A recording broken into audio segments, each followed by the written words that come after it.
Hello, I'm Yonggu Bae, the curator of HiFi Immersion YouTube channel, and we're at Select with Dr. Peter Foster, the CEO of Halcro today. We are going to talk about the company, its lineup, and the future. Hello.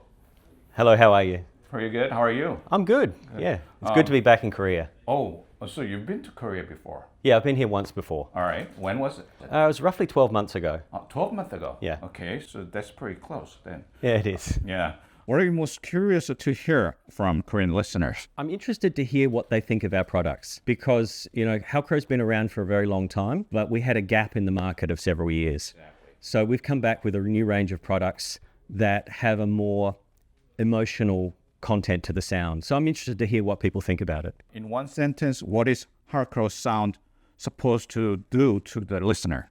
I'd say that Halcro doesn't have a sound. Halcro is very transparent. If you add something to the signal, you're taking away from the emotional content that was there in the first place. So what we like to do is we're a faithful reproduction of what was on the recording, and we let the artists speak for themselves. So we want the artist to be heard rather than the amplifier. There are many audiophile loving both listening and measurements. What should they listen for first with Halcro? You should be listening for the music. You shouldn't be listening with your head, in my opinion. There are two ways to listen. You can listen with your head and you can be thinking about the intellectual content of the music, or you can be feeling the music. Right. And for me, it's about feeling the music, about the emotional engagement that you have with what the artist is trying to say. So for me, feel the music first and the measurements come later. You're emphasizing on transparency then. It's about connecting with the music, and anything that gets in the way of that is a problem for me. What was the last track that made you stop working and just listen? It was actually a cover of an Ed Sheeran song. I think it's Thinking Out Loud by Chantal Chamberlain. We're doing some listening tests, and Mike Kirkham, our head of marketing, he played this track and it grabbed me. It actually brought me to tears in one place. It was quite an unexpected thing because I'd heard the song many times by Ed Sheeran, but not that version. Why tears? There are a couple of lines in that song. People fall in love in mysterious ways, maybe just a touch of a hand. I fall in love with you every single day. How does your physics background shape your design workflow day to day? I guess my background is to go back to first principles. So I look at a problem and I go back to the underlying physics of the problem. And so I work from first principles. Rather than look at the problem at hand, I try and bring it back to the root cause. And so, if we look at it from a fundamental perspective, often there are different perspectives that you can see in a problem. And I also think in a cross-disciplinary manner, for example, if you look at a lot of problems have been solved in other industries that exist in your industry. So if you have knowledge across lots of different disciplines, perhaps med tech or other industries, some of the issues you're trying to solve have been already solved in those areas. So if you have a broad understanding of the fundamentals and some of these other industries, they can impact the way you develop. How can you be up to date on those kind of information? A lot of reading. So, I get a lot of feeds on medtech. I work with a few medtech companies, advising them on their technologies from time to time. And so I'm exposed to a lot of different markets and different areas. And I think those things can inform the way you tackle design challenges in your own industry. How is the medtech related to Halcro? It's not really. It's just that, I have experience across a range of industries. So how did you get into Halcro? So about 15 years ago, I started an import and distribution business with Mike Kirkham. And we import a lot of different high-end products into Australia. And in the process of doing that, we came across Lance Hewitt, who was the original engineer behind all of the Halcro designs with Bruce Candy. Bruce is the genius behind it, and Lance implemented everything wonderfully well. So we came across Lance in a coffee shop and got to talking about Halcro and what had happened to the company. We realized that the company was closed down not because they weren't producing great products or successful in the market, but the parent company was acquired by somebody else who wasn't interested in audio. So they were told to shut the company down. So everything went into a warehouse and they closed the doors. So we found out about this and asked Lance to introduce us to the people who owned the assets. And we went from there. We approached them, bought all the assets of the company and set to work about redeveloping the next generation of products. How fast those kind of process? It probably took 6 to 9 months of discussing the opportunity to bring it back. And then we basically moved all of the stuff out of their warehouse into our warehouse. Took a long time to go through what was there, doing an inventory of the assets and the tooling and all the jigs involved. And then we took a couple of years then to begin to develop the next generation of products.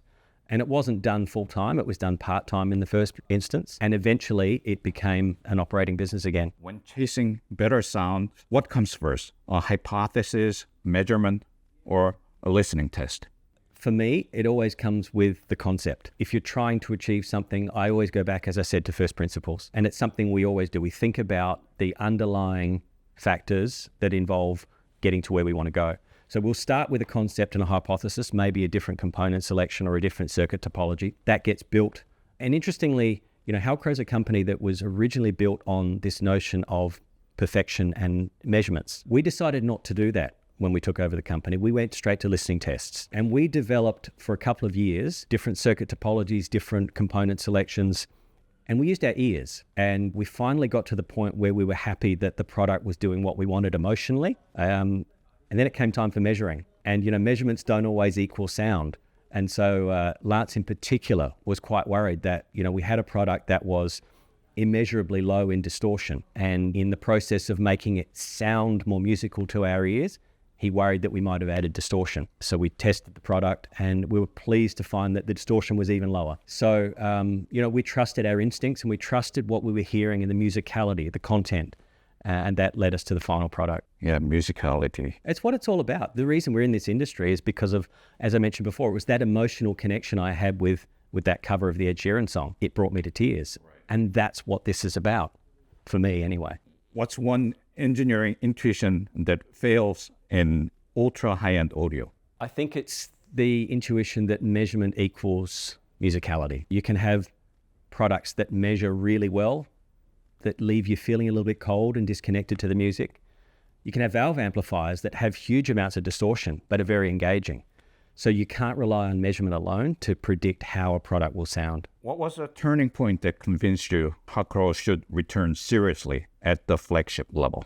We always wanted to see if we could improve on what Bruce Candy had done. And as I said, we did it part-time for several years until we got to the point of realizing that we actually had something that was, in our minds, significantly better. It was an evolution of what Bruce had done. We had consulted Bruce and he gave us some tips on which direction to go as well. And it was only when it was giving us that real connection with the music that we were searching for that we decided that the market really needed to hear these products. So how is Bruce doing? Bruce is well. Do you contact with him often? Yeah, Bruce is very keen to see us succeed. We're working on a brand new product. It's a phono stage that comes straight out of his mind.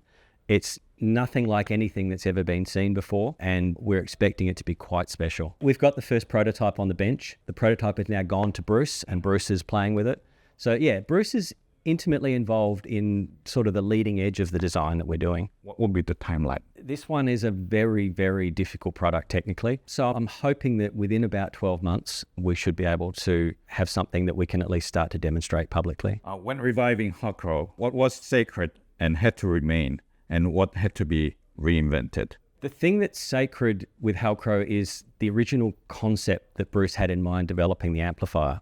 There are about a dozen different circuits and concepts in the amplifier that you really won't find elsewhere. If you took the schematic and gave it to an audio engineer, they'd probably not really recognize it as an amplifier because it's not built and designed the way audio amplifiers typically are built. So there's a whole lot of technology and philosophy behind the amplifier that we just can't change. And within that, there's scope to modify elements of the design. And so that's what we did. We evolved elements of the design with new components, a couple of new circuit changes in key areas like the input stage. But there's a fundamental principle that guides what we do at Halcro, and that was left unchanged.